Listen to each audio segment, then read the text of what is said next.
안녕하세요. EBS 수능 특강 2023학년도 노란 표지 시작합니다. 오늘 강의는 현대시 첫 번째 겁니다.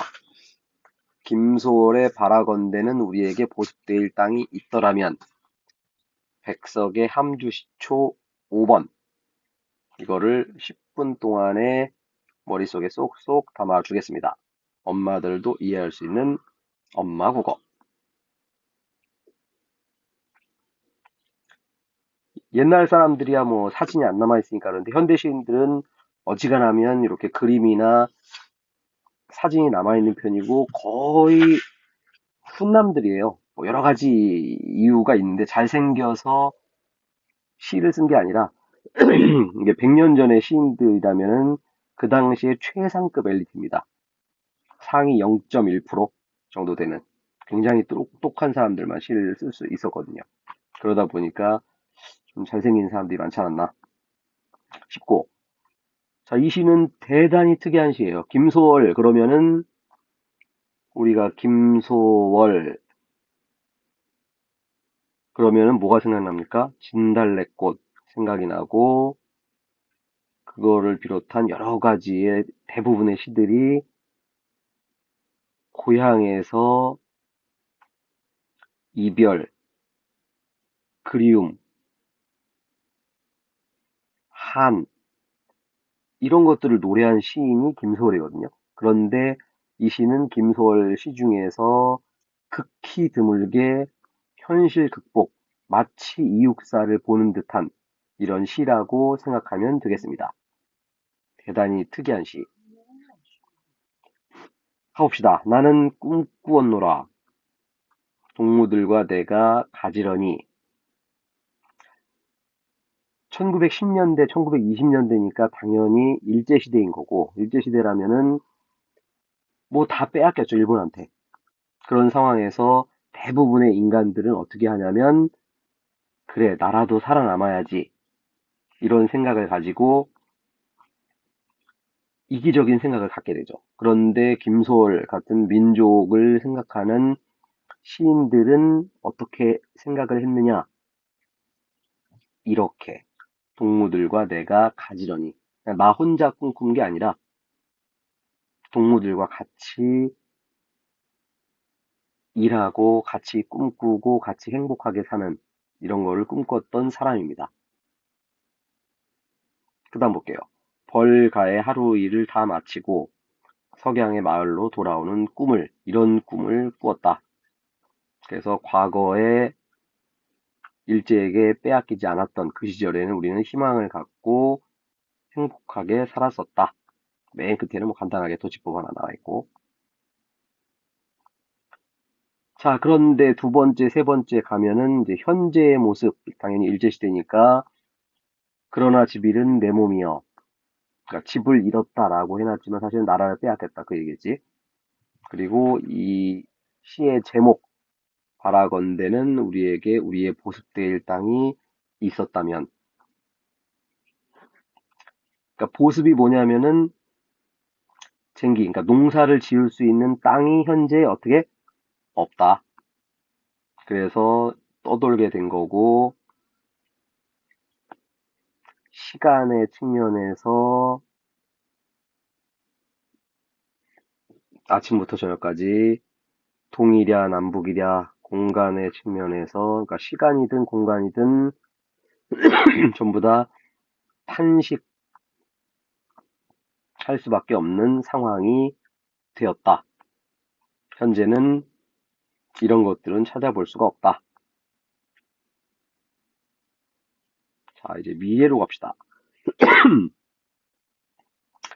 그러나 앞에도 보면 그러나 나오죠. 우리 시에서 이렇게 그러나라고 나오면은 대체로 어떻게 요 시상의 전환이 드러난다. 그러니까 앞쪽에서는 과거의 동그라미에서 지금 현재의 세모로 왔고, 자, 이번엔 다시 그러나 이렇게 나왔고, 현재의 세모 상황에서 미래의 동그라미 상황으로 가는 겁니다. 황송한 이 심정을 날로 나날이 내 앞에는 하늘은 길이 이어가라. 그래서 요 희망의 길, 그곳으로 나아가겠다. 한 걸음 또 한 걸음 보이는 산비탈엔 현재는 힘겨운 산비탈이지만 이 길 따라서 가게 되면은 언젠가는 온 새벽 동무들 산경을 김매이는 미래가 오게 될 것이다. 100년 전에 쓴 시라 뭐 크게 어렵지는 않습니다. 저번에 뭐라고 했냐면 우리 시라는 건 어차피 우리가 문제, 주제 두 문제, 표현 한 문제 출제를 하는 거라 했죠. 그래서 이 네 가지 화자, 대상, 표현, 주제 이놈들만 머릿속에 갖고 있으면 문제 푸는 데는 지장이 없다. 99.9% 화자는 누구라고? 나. 근데 여기는 나는 나아가리라. 드러나 있는 화자를 통하여 이렇게 되는 거지. 그 다음에 대상은 뭐 여기서는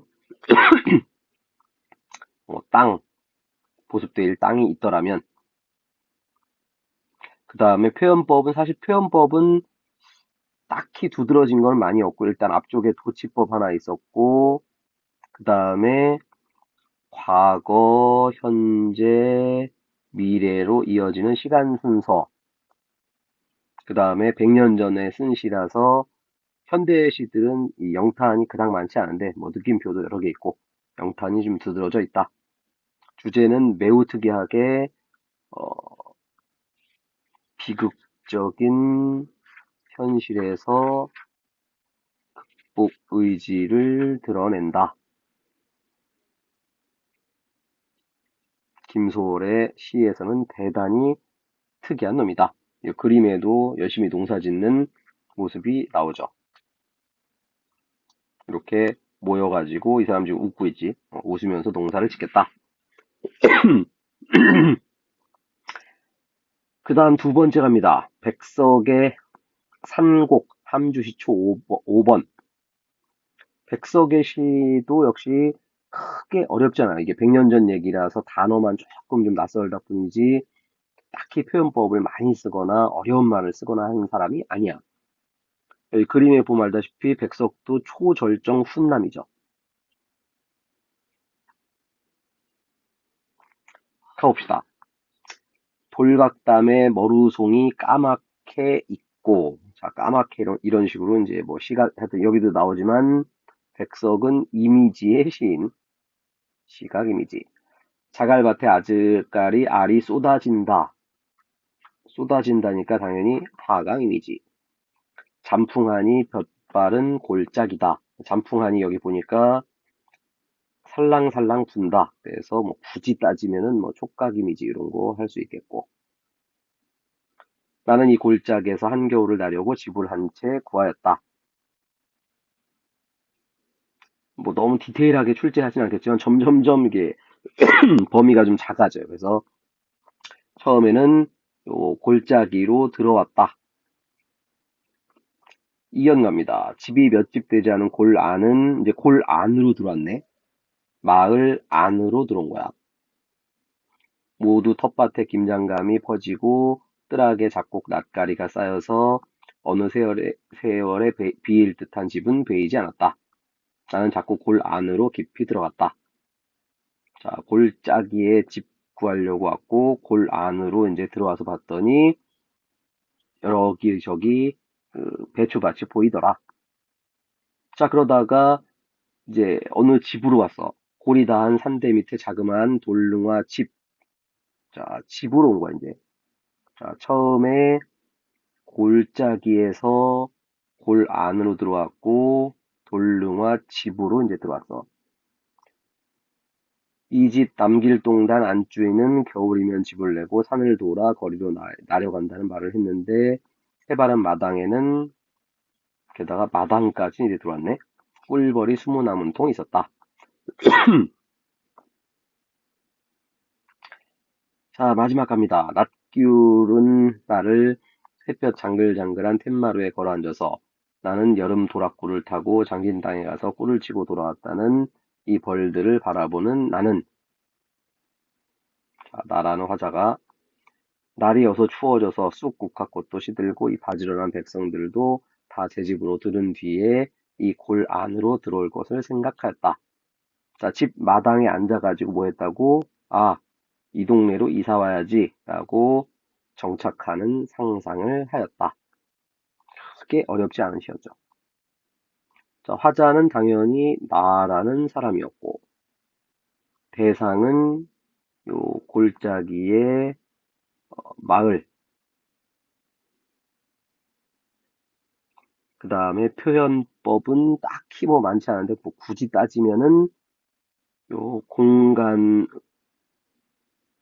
이동 이런 것이 좀 드러나고, 그 다음에 저 위에도 써놨지만 이미지가 이것저것. 자, 주제라고 할 만한 건 뭐 딱히 없는데 어떤 자연에 정착하고 싶은 마음. 이때가 그 1936년까지 서울에 살다가 고향 함경도로 돌아왔어요. 함경도 돌아와가지고 자기 집을 구하고 있는 여기 고등학교 선생할 때 모습이지. 그래서 하숙집 같은 걸 살았나 봐. 그러다가 아 나도 이 골짜기에서 집 얻어가지고 살아야겠다. 그래서 전체적으로 백석의 시는 뭐 이육사처럼 뭐 완전히 극복하자 뭐 이런 얘기는 안 나오지만 그 고향 자연의 모습을 그리면서 예전에 그 아름다웠던 그 상황으로 돌아가고 싶은 마음을 은근슬쩍 비추고 있는 이런 시인이었습니다. 자, 이렇게 해서 현대시 1번 김소월 백석의 화자, 대상, 표현, 주제 시험 문제를 풀 수 있는 상황 만들었습니다. 이렇게 한번 보면서 머릿속에 쏙 집어넣고 다음에 바로 문제를 풀 수 있도록 합니다. 구독, 좋아요, 엄마 국어. 안녕하세요. 2023 학년도 EBS 수능 특강 현대시 두 번째 강의입니다. 한용운의 님의 침묵, 김영랑의 모란이 피까지는 엄청나게 유명한 작품이죠. 이 작품들을 10분 동안에 시험에 나올 것들 머릿속에 쏙쏙 엄마도 이해할 수 있게 강의해 드립니다. 먼저 맨 앞에 맨 뒤만 잠깐 읽어볼게요. 님은 같습니다. 아, 사랑하는 나의 님은 같습니다. 푸른 산빛을 깨치고 단풍나무 숲을 향하여 난 작은 길을 걸어서 차마 떨치고 갔습니다. 아, 님은 같지만은 나는 님을 보내지 아니하였습니다. 제 곡조를 못 이기는 사랑의 노래는 님의 침묵을 휩싸고 돕니다. 20세기 현대시에서 가장 유명한 작품이죠. 오른쪽에는 선생님이 살짝 자랑하려고 선생님이 서울 성북구에 이제 살고 있는데 성북구가 우리 20세기 문인들이 가장 많이 살았던 동네예요. 왜냐하면 사실 그 옆에 서울대학교가 있었고 그 옆에 성균관대학교가 있고 그 옆에 고려대학교가 있고 사실 대학교가 이 근처에 많거든요. 그래서 그 문인 교수들이 많이 살아서 그런 거죠. 어쨌든 뭐 한국 현대 소설 시작을 보여줬던 염상섭, 조지훈, 정록파 시인, 한국 현대 소설 완성자 이태준, 그 다음에 여기 주인공 한용운. 여기 사진은 한용운 선생이 이제 서대문 형무소에 갇혀 있을 때의 사진입니다. 이 눈빛 보세요. 오히려 재판에 나왔던 그 재판장들, 검사들 이런 사람들한테 호통쳤다 그러죠. 대단한 의지를 가진 천재였습니다. 한용운이 어디 살았냐면은 시무장이라고 시무라는 게 이제 소를 찾는다 이런 뜻이에요. 그래서 성북동에 가면은 소를 찾는 집 시무장이라고 있는데 거기에서 죽을 때까지 1944년 돌아가실 때까지 살았죠. 거기서 한 1km 정도 떨어진 이 양반은 법정 스님인데 그럼 욕을 왜 싫어하냐? 다 끼리끼리 모여 산다. 그 얘기 하려고. 백석도 이 동네에 한때 살았었는데 백석이 요 백석 시인하고 자야라는 기생하고의 러브스토리 엄청나게 유명하죠. 그래서 일제시대 때 둘이 죽고 못 사는 사이였는데 뭐 운명은 어쩔 수 없죠. 그래서 헤어지게 됐고 이 자야라는 기생이 계속 엄청나게 어, 그 기생 음식점 이런 거를 잘 해가지고 나중에 죽을 때쯤 돼가지고 법정 스님의 무소유란 책을 읽었대요. 그래가지고 이 양반이라면 내가 죽어도 내 재산을 뜻깊게 쓸 수 있겠구나. 그래서 자기가 하던 대원각이라는 엄청나게 큰 음식점, 술집 이거를 법정 스님에게 기부했죠. 그 법정 스님은 그 무소유라는 자기의 그 캐치프레이즈에 맞게 이 대원각이라는 술집을 길상사라는 절로 바꿔가지고 아직까지도 사람들을 맑고 향기롭게 만들어주고 있습니다. 잠시 성북동 자랑해봤고요. 시 갑니다. 님은 같습니다. 님은 뭐 그냥 뭐 중요한 존재, 뭐 그리움 대상 이 정도로 생각하면 되고 우리 시험용으로는 자 여기 님은 같습니다. 나의 님은 같습니다. 차마 떨치고 같습니다. 미풍의 나라 같습니다. 이런 식으로 점점점 길어지죠. 뭐 굳이 따지면은 뭐 점층법 이런 거로도 얘기를 할 수 있을 것이고 황금의 꽃같이 굵고 빛나던 옛 맹세는 차디찬 띠끌이 되어서 미풍에 날아갔습니다. 이거 혹시 보고 있는 엄마들은 알 거예요. 사랑의 영원한 약속이 있습니까? 없는 거 다 알고 있죠. 혹시 그 결혼한 엄마들 같은 경우는 지금 또는 뭐 아빠들 솔직히 일생에서 가장 사랑하는 사람과 결혼했습니까? 아마 99%는 아니다 라고 할 수 있을 거예요. 백석도 마찬가지였고 한용운도 마찬가지였고 집안 때문에 억지 결혼해가지고 평생 살았죠. 어쨌든 이렇게 이별을 하게 됐고 날카로운 첫 키스의 추억은 나의 운명의 뒷짐을 돌려놓고 뒷걸음쳐서 사라졌습니다. 학생들은 아마 잘 없을 거고 엄마들 아빠들 같은 경우는 날카로운 첫 키스의 추억이 한 번씩은 다 있을 거예요. 운명이 바뀌는 순간이죠. 나는 향기로운 님의 말소리에 김없고 우리 한용운을 역설의 시인이라고 하거든. 그래서 역설법이 두 번 나와. 그래서 이놈은 머릿속에다가 기억. 자, 향기로운 님의 말소리. 내 귀를 먹었다. 꽃다운 님의 얼굴에 눈 멀었다. 뒤에 역설법 설명할 건데 요 동그라미하고 세모, 동그라미하고 세모 두 가지가 한꺼번에 있으면 역설법. 사랑도 사람의 일이라 만날 때 미리 떠날 것을 염려하고 경계하지 아니한 것은 아니지만 이별은 뜻밖의 일이 되고 놀란 가슴은 새로운 슬픔에 터집니다. 항상 이별이라는 거는 갑자기 찾아오게 마련이죠. 이거 혹시 보고 있는 고3들이라면 아마도 이제 고등학교 졸업하면 꽤 많은 친구들과 이별을 하고 그럼 뭐 이별로 끝이야? 아니지. 새로운 대학교의 친구들 만나겠지. 자, 시험 문제 꽤 자주 나오는 그러나 뭐 시상전환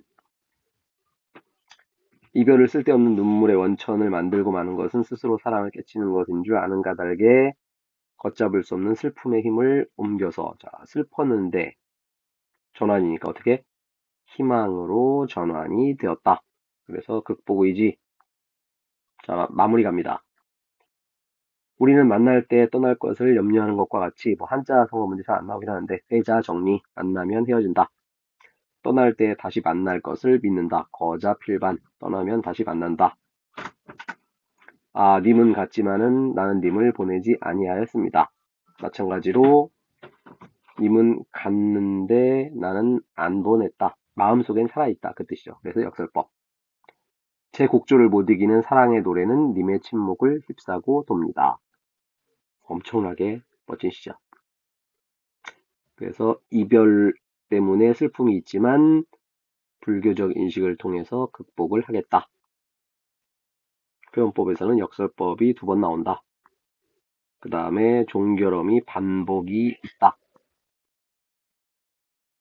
그 다음에 뭐뭐 했습니다. 이런 경어체 정도면 시험 문제 푸는 데는 지장이 없습니다.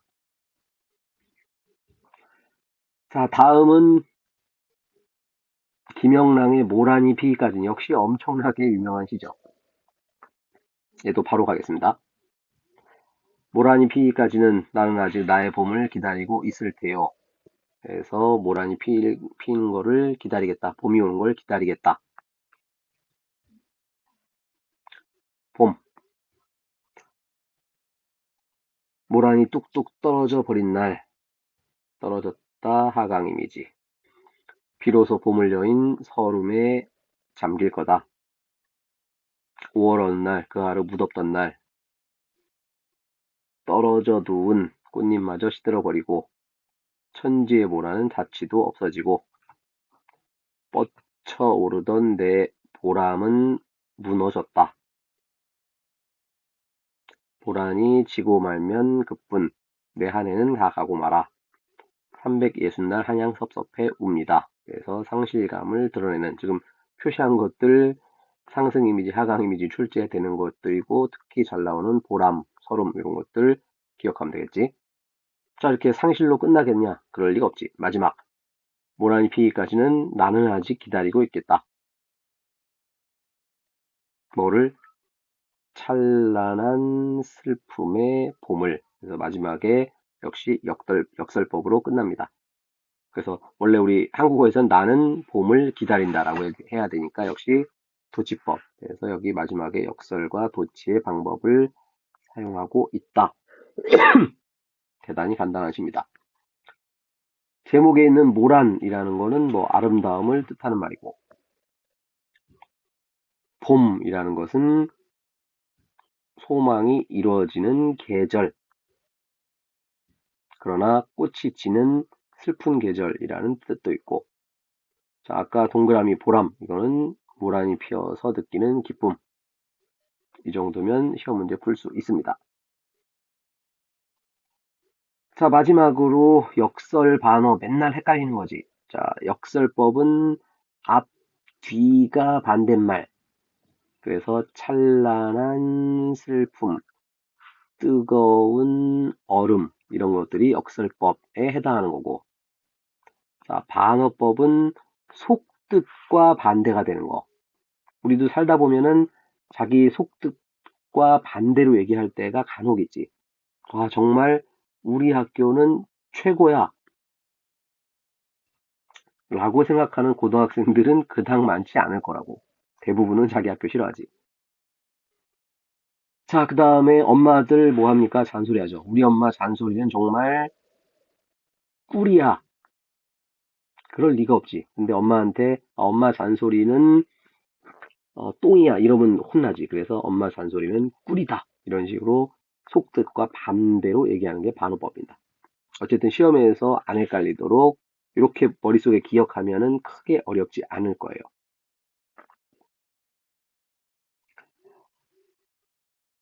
서예로 이거 모란이 피기까지는 써놨는데 마치 꽃이 떨어지는 듯한 글씨 참 멋지게 잘 썼죠. 그 다음에 모란 그림 동양 화풍으로 그렸는데 기가 막힙니다. 자, 이런 예술 느끼면서 머릿속에다가도 쏙쏙 집어넣어서 시험 문제 잘 풀기 바랍니다. 구독, 좋아요, 엄마 국어 2023학년도 EBS 수능 특강 현대시 3번 264의 황혼 윤동주의 쉽게 씌어진 시입니다. 저 위에 날짜 보이죠? 오늘 설날입니다. 설날인데 원래는 집에서 찍어야 되는데 워낙 집이 시끄러워가지고 지금 커피빈에 왔어요. 커피빈에 와서 찍으니까 약간의 잡음이 있더라도 양해 부탁드립니다. 엄마 국어 10분 국어입니다. 최대한 이거를 잘 활용해가지고 여러분들 수능에 도움 되길 바랍니다. 먼저 황혼입니다. 크게 어렵지 않은 시예요. 원래 이육사 시를 이제 보면은 엄청나게 의지 이런 게 많이 드러나는데 이 시는 조금 좀 결이 다르죠. 그래서 골방 안에서 바깥에 있는 황혼을 쳐다보면서 불쌍한 사람들을 연민하고 싶다. 이 정도의 내용입니다. 가볼게요.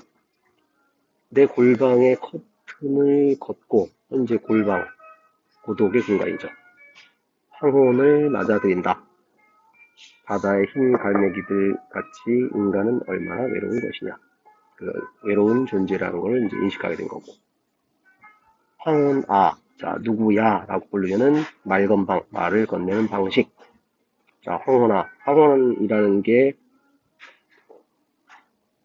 무생물이지. 손으로 잡을 수 없는 거. 그래서 추상의 구체화, 추상의 구체화, 이렇게도 말을 할 수 있는 것이고, 여기는 말건방도 되는 것이고,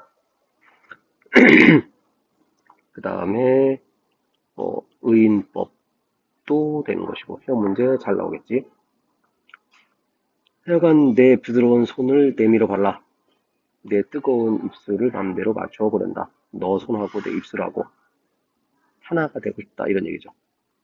내 품 안에 안긴 모든 것에 나의 입술을 보내게 해다오. 그래서 소외된 존재에게 애정을 베풀고 싶다. 이게 여러분들 살다 보면 알겠지만 쉬운 얘기가 아니죠. 주변에 보면 불쌍한 사람 많잖아.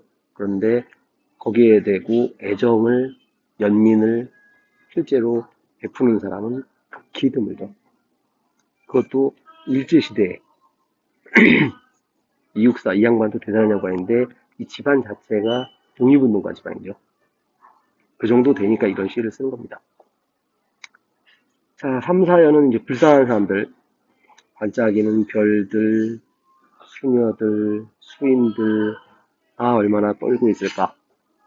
시험 문제에서는 별, 수녀, 수인, 그 다음에 행상대, 인디언, 지구의 반쪽, 이런 그 연민의 대상들을 여러분들이 기억을 하면 됩니다.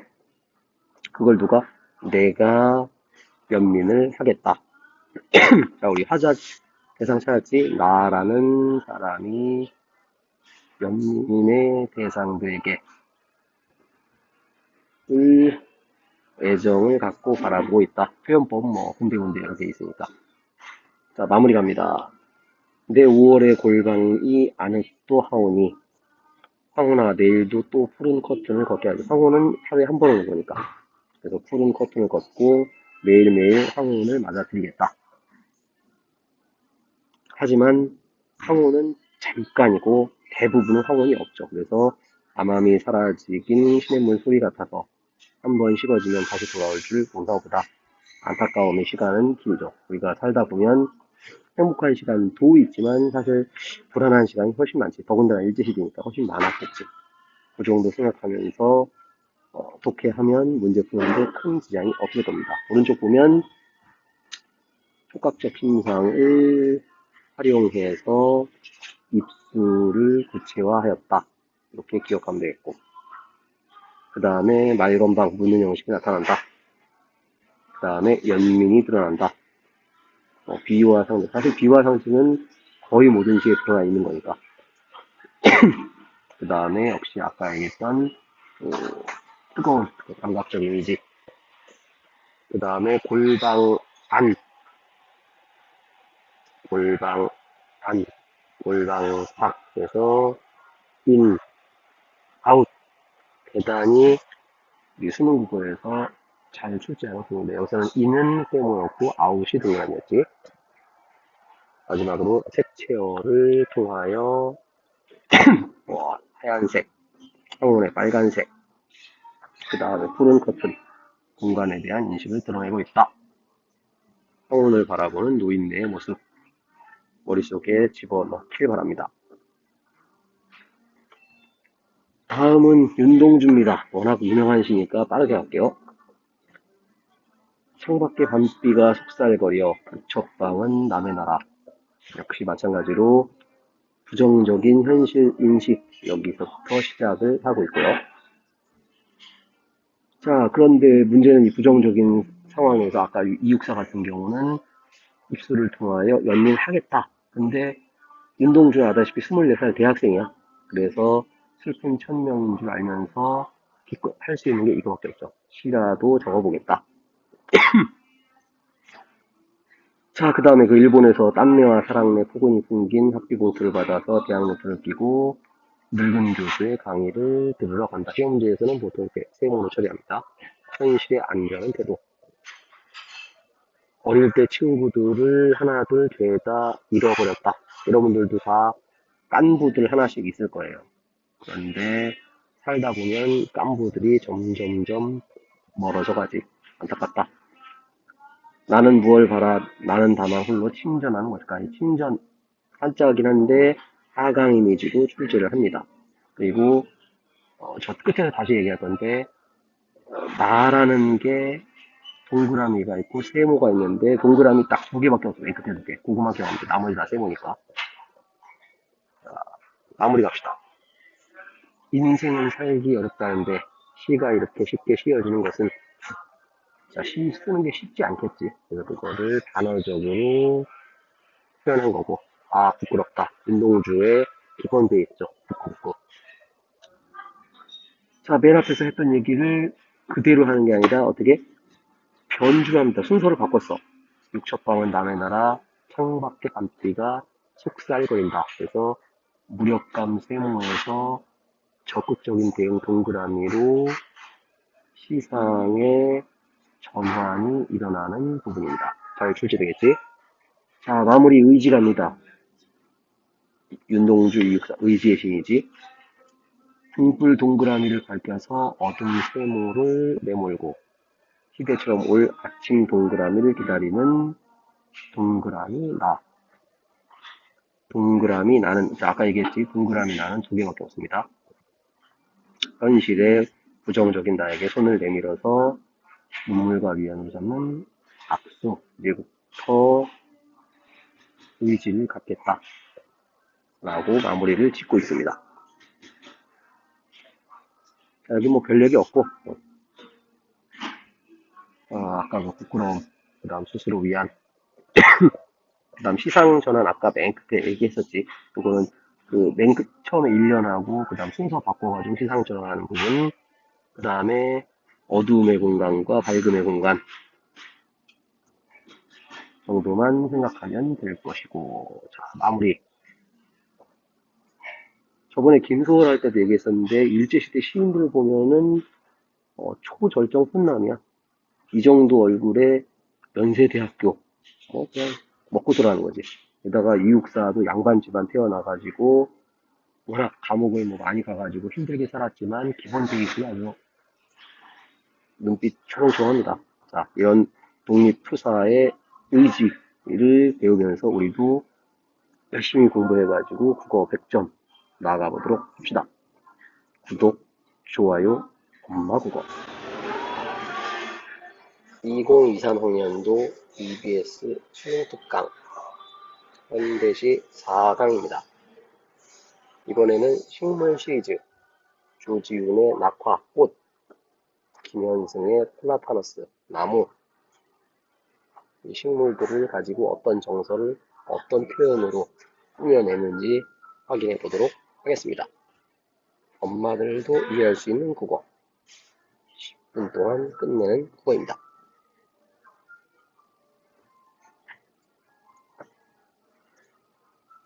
낙화 조지훈 총록파 시인이죠. 그래서 총록파 시인들은 기본적으로 겉으로는 자연을 소재로, 주제로 시를 썼지만 그 안에는 사실 민족에 대한 애정, 그 중에서도 조지훈 선생은 특히나 더 이 전통에 대한 강한 애정을 드러낸 시인입니다. 여기서는 조지훈 선생도 성북구에 살았죠. 어쨌든 이 양반이 자기 방 안에서 마당에 떨어지는 꽃 이걸 쳐다보면서 느끼는 슬픔 이거를 드러낸 시입니다. 가볼게요. 꽃이 지기로서니 바람을 탓하랴. 자, 낙화라는 제목이었는데 바로 시작하자마자 꽃이 지기 시작했지.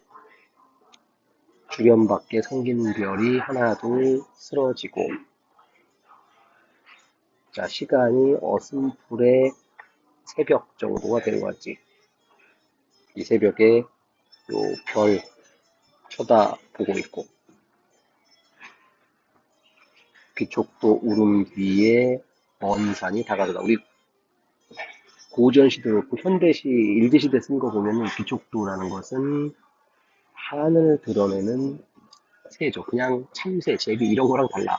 귀족도가 울었다는 거는 하늘 품고 있다, 좀 슬프다, 이런 거를 여러분들이 캐치를 했으면 좋겠고, 여기서는 별이 아까 쓰러지니까 시각 이미지였고, 귀족도가 울었으니까 여기는 청각 이미지고.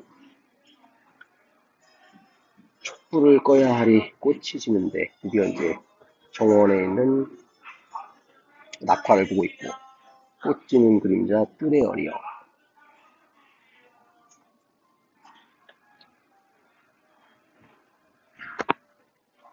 하얀 미닫이가 구형 들거라. 자, 화이트 나왔고, 붉어라, 레드 나왔고, 이렇게 색깔 두 개 나오면 뭐라 했습니까? 색채 대비가 드러난다.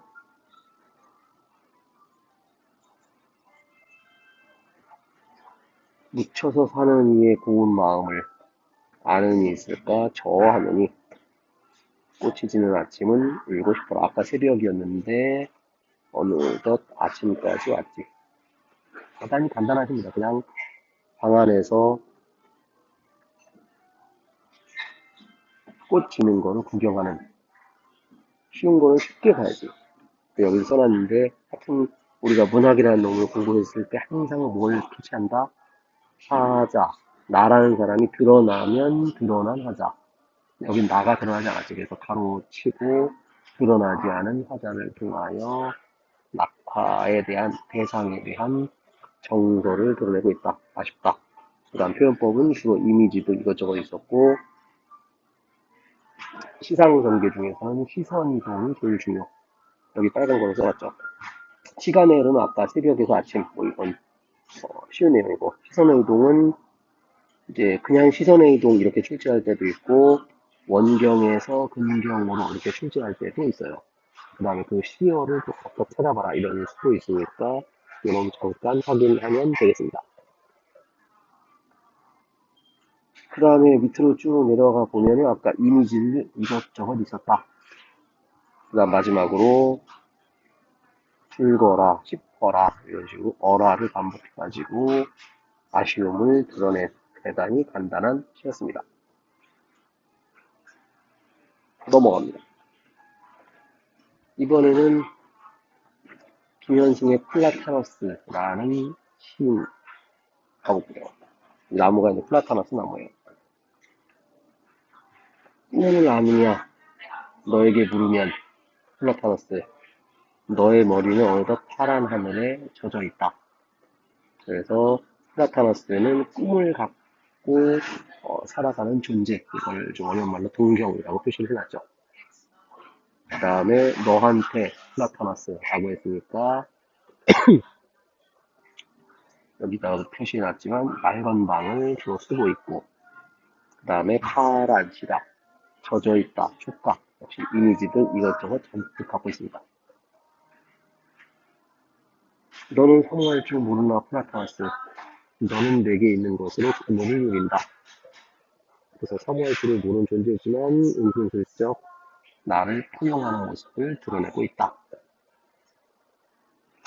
그늘이라는 건 당연히 일반적으로 그늘은 나쁜 뜻인데, 이건 포용의 의미니까 동그라미 되겠지. 먼 길 올 때 홀로 되어 외로울 때 너는 그 길을 나와 같이 걸었다. 여러분들 살다 보면은 이 반려자, 요새는 반려동물, 강아지, 고양이 아니지. 그렇게 반려동물일 경우도 있고, 제일 좋은 거는 반려자가 있는 게, 깐부, 가장 친한 친구 하나 정도 있는 게 가장 좋죠. 그래서 사람들은 결혼하게 되는 것이고. 이제 너의 뿌리 깊이 나의 영혼을 불어넣고 가도 좋으련만. 나는 너와 함께 신이 아니다. 집에서 키우는 강아지, 고양이 영원합니까? 보통 10년 정도 살죠. 그 다음에 여러분들 듣고 있는 사람이 청소년들이라면은 친한 친구 뭐 한 명, 두 명, 여러 명 있을 텐데 쭉 같이 갑니까? 죽을 때까지 친구 갑니까? 쉽지 않아요. 부부도 마찬가지죠. 그래서 우리는 신이 아닌 유한한 존재다. 안타깝다. 자, 마지막 구에 갑니다. 수고로운 우리의 길이 다하는 어느 날, 우리 언젠가는 다 사람은 죽게 돼 있지. 너를 맞아줄 검은 흙이 먼 곳에 따로 있느냐? 나는 오직 너를 지켜 내 이웃이 되고 싶다. 서로 떨어진 존재가 아니라 먼 친척보다 가까이 있는 이웃이 되고 이웃사촌이란 말이 있죠. 그 얘기하는 거야. 아름다운 별과 사랑하는 창이 열린 길이다. 이 길에서 너와 소울메이트가 되고 싶다. 이런 간단한 시였습니다. 전체적으로는 여기도 써있지만 의인법 플라타나스를 너라고 해놨지.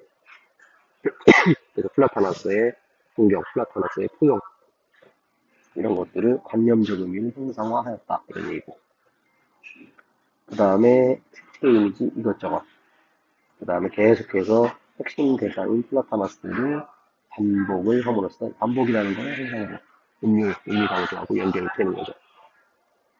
김현승 시인은 사실은 우리 한국 그 기독교 개신교죠 중에서도 개신교 쪽 시인들 중에서 대표적인 그래서 예수님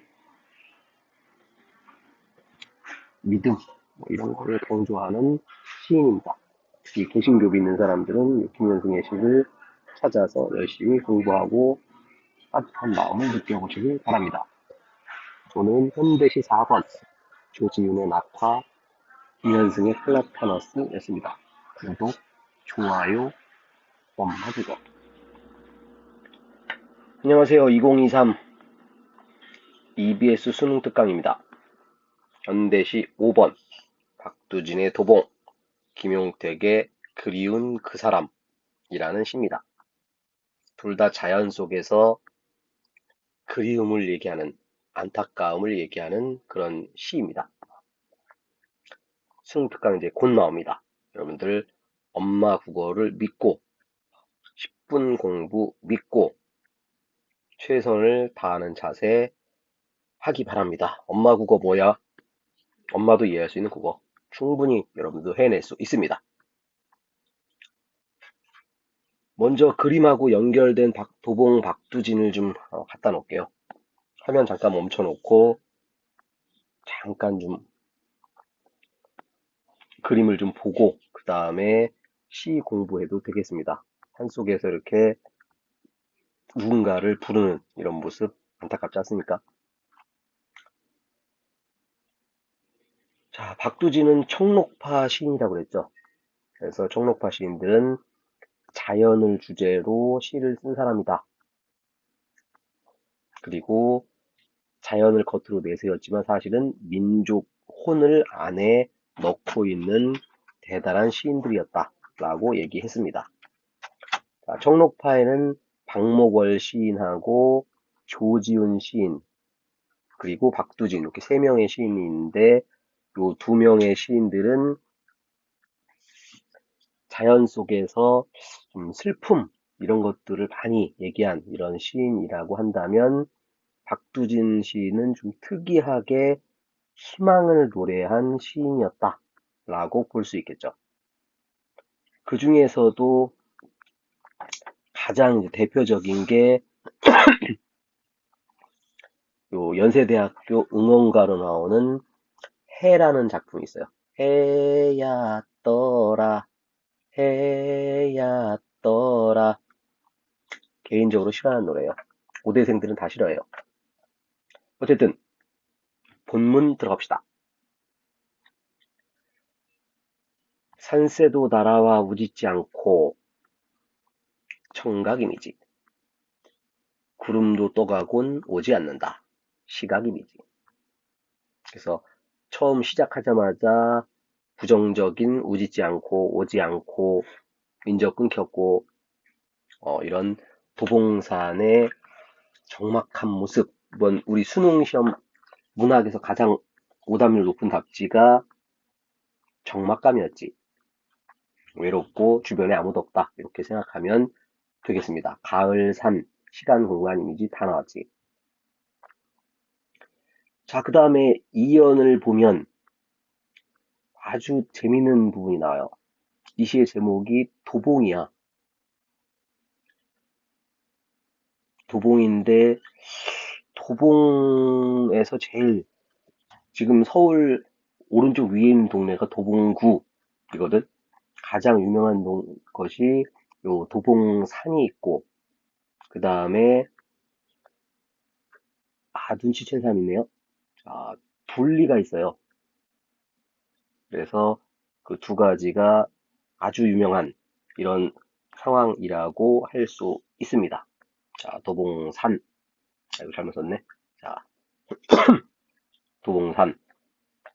박두진 시인이 요 도봉산에 상당히 자주 올랐다고 합니다. 그래서 거기서 시를 많이 그 도봉산에 가면은 그 도봉의 시인 박두진 뭐 이런 팻말도 있어요. 어쨌든 도봉구에서 제일 유명한 게 도봉산하고 둘인데 이 양반이 이연에 뭐라고 써놨냐면 호이 호이 소리 높여서 불러본다. 자, 지금은 산에 가면 뭐라고 합니까? 야호 그러지. 그런데 1940년대 100년 전에 이 양반이 산에 올라가서 호이 호이. 자, 둘리가 마법을 부릴 때 뭐라고 합니까? 호이 하면서 하죠. 그래서 요 만화 작가가 이 작품을 보고 호이호이라는 말을 쓴 건지 우연의 일치인지 뭐 모르겠지만 어쨌든 여러분 입장에서는 우리 수업의 목표가 뭐다? 10분 동안 얘를 쳐다보고 공부를 했더니 머릿속에 쏙쏙 기억이 나더라. 자, 박두진의 도봉은 호이호이다. 아기공룡 둘리다. 이렇게 기억하세요. 자, 그 다음에 3년 봤더니 울림은 헛되이 빈골고를 되돌아오고 붉게 해는 넘어가고 아까는 뭐라고? 가을산 어스름이었는데 이제 해가 넘어갔지. 그래서 시간의 경과를 드러내고 있다. 그 다음 그 밑에 줄 보면은 밤까지 나오지. 해질녘에서 밤으로 시간의 흐름이 드러나는군. 이렇게 생각하면 되겠습니다. 자, 여기까지가 선경, 앞에는 경치, 우리 한시에서 나온 수법인데 선경후정하고 앞에서는 경치, 뒤에서는 정서 이렇게 생각하면 되겠습니다. 자, 이제 뒤에 정서를 가봅시다. 정서를 갔더니 사랑이 괴롭대. 뭔가 그 사랑하는 사람 그대하고 이별해 있는 상황이라는 걸 여러분이 확인할 수 있을 것이고 그대 위하여 나는 이제 자, 문제는 거기 보면 쉼표하고 이라고 이게 원래 뒤로 연결돼야 되는데 앞에다가 해놨지. 자, 이런 거를 뭐라고? 행간 걸침이다. 여기 작은 글씨 보면은 이와 김밤 사이의 행구분 왜 했냐? 암울한 이미지를 강조하려고 한 거다라고 써 있는데 시험 문제 풀 때 효과는 잘 안 물어봐요. 이게 행간 걸침이냐 아니냐 요거만 확인하면 됩니다.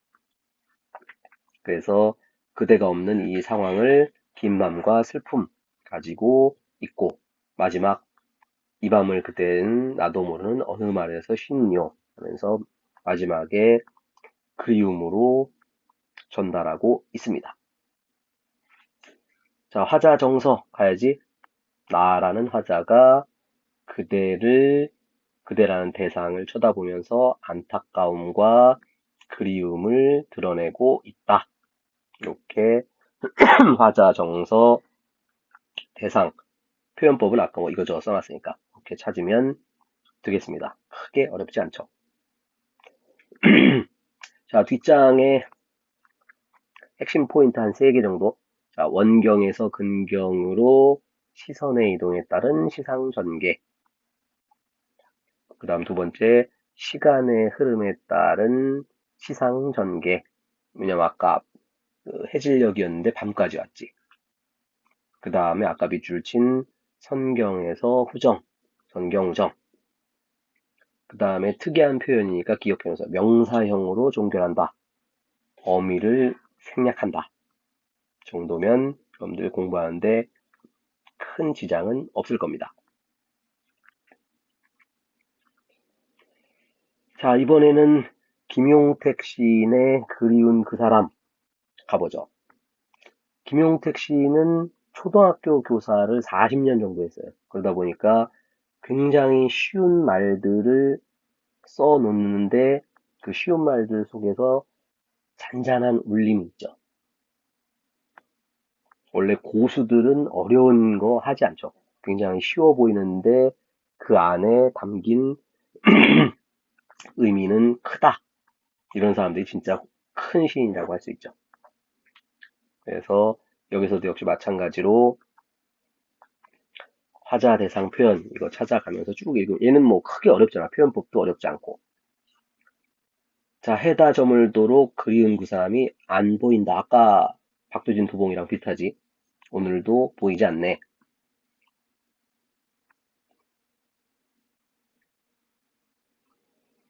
해서 1년 끝났고. 자, 2연에서는 개구리가 울고 청각이미지. 그 다음에 저기 저 산이 일어나고 울고 오호 산이 일어나고 산이 울고 뭐라고 표현법?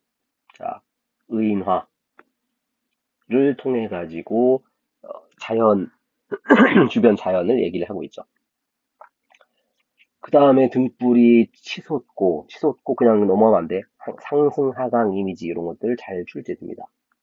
그럼에도 불구하고 보이지 않는다. 계속 반복을 해주고 있지. 3년에서는 언젠가 그 언젠가는 어둠 세모를 찢으면서 꽃처럼 꽃 같은 이런 직유법을 통해서 그대에 대한 얘기를 하고 있죠. 자, 일반적으로 비유법은 여러 가지가 있는데 그 중에 여러분들이 기억할 거는 직유법만 기억한다. 시험 문제 푸는데 아무 지장이 없습니다. 누구라고? 그대. 그대를 예찬하는 모습. 그러나 그대는 어디 있다? 어둠에 덮여 있어서 역시 보이지 않는다. 자, 마무리 갑니다. 이 하루를 다 찾아다니다. 짐승들도 집 찾아드는 저 들길에서도. 해서 화자는 가로쳐놓은 건 뭐야? 드러나지 않은 화자가 그대라는 대상을 그리워하고 안타까워하고 있다. 표현법은 이것저것 써놨고. 이 정도면 여러분들 충분히 머릿속에 집어넣을 수 있을 겁니다. 석양 그림 기억하고 김용택 시인 기억해 주세요. 오늘도 구독, 좋아요, 엄마 국어 부탁합니다. 여러분들은 반드시 성공할 거예요.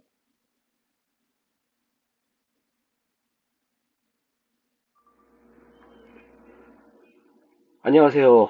2023 학년도 EBS 수능 특강 현대시 6강입니다. 신동엽의 향하, 김관식의 폐가의 부처. 둘 다 부정적인 시간과 공간에서 과거의 아름다웠던 시절을 잠시나마 추억하고 현재를 안타까워하는 이런 시 두 개를 묶어놨습니다. 엄마들도 이해할 수 있는 국어. 10분 동안 한 강을 끝내는 국어입니다. 가봅시다. 아다시피 신동엽은 뭐 껍데기는 가라. 대단히 유명한 이 작품을 얘기했던 시인이었고 이 시도 마찬가지 1959년작이에요. 1959년에 발표가 됐으니까 어떻겠습니까? 이승만 정권, 요 독재 정권의 끝 가장 부정적인 내용이 심각했을 때 그때 신동엽 같은 참여 시인이 얼마나 현실에 대해서 부정적인 생각이 많았겠어요. 그래서 시로 표현을 한 거죠. 시작부터 향하, 자, 뭐 말건방, 그 다음에 향이라는 게 뭐 한자로도 향기 향자 쓴 거고, 아마도 저 뒤에 이제 그림 갖다 놨는데, 시골에서 순박하고 평화롭게 살던 고향에 있는 누이, 뭐, 그 정도의 느낌이라고 생각하면 될 거예요. 너의 고운 얼굴 조석으로 우물가에 비쳐있던 오래지 않은 옛날로 가자.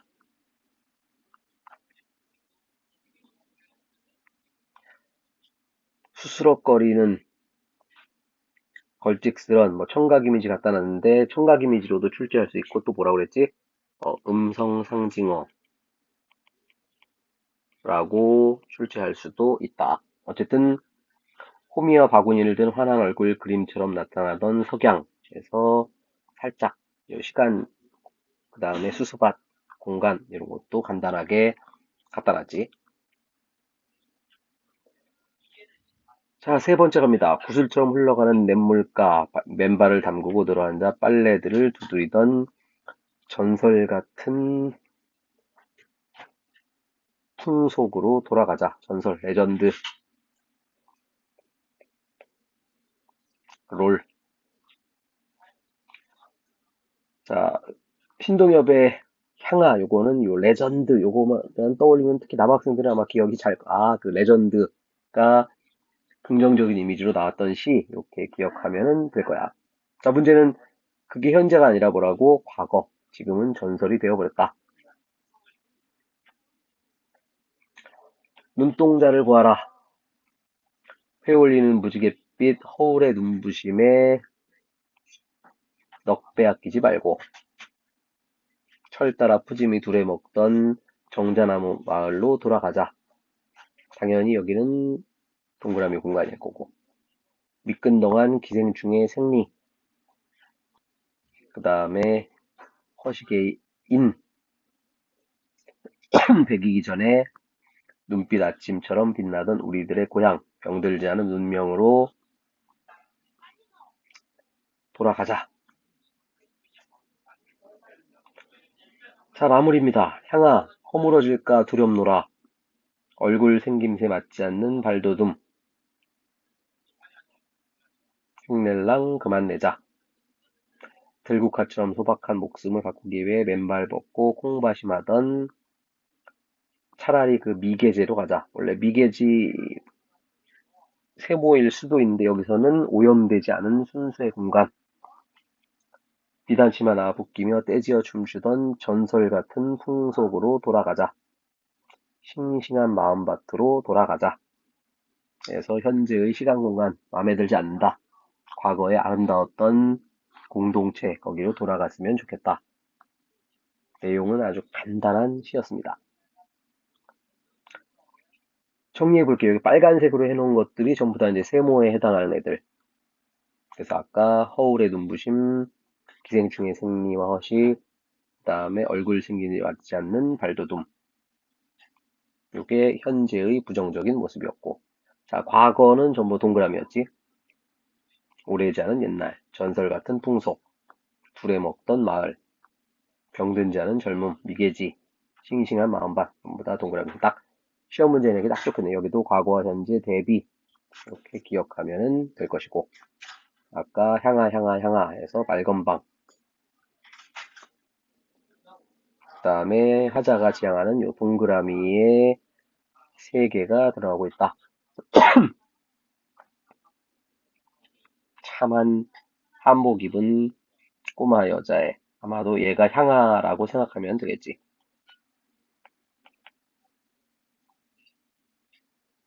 그래서 과거에 아름다웠던 그 시절로 돌아갔으면 좋겠다라는 신동엽의 시였습니다. 자, 그 다음에 폐가에 부처라는 시인데 역시 크게 어렵지 않아요. 그냥 그 산골 마을에 집이 무너져 가는데 그 집을 바라보면서 역시 과거에 아름다웠던 공동체, 그 다음 현재의 부정적인 요 문명화 이것들을 그리고 있는 시입니다. 길을 가다 보니 외딴 집 한 채가 비어 있었다. 이 집에 연척이라도 되는 양 앞뒤를 휘둘러 본다. 자, 관찰을 시작한 거지. 구렁난 지붕에는 풀버섯 시 같이 자라고 박쥐도 와서 다리 타고 먼지 낀 툇마루에는 진흙 자국만 인 찍혔는데 문짝 찢어진 벽지 틈에서 퀴퀴한 냄새니까 당연히 뭐 후각 이미지 이런 거 출제할 거고 물이끼 퍼런 시각 이미지 출제할 거고 무당 개구리 몇 놈이 얼른 숨는다. 요즘 유행하고 있는 무당.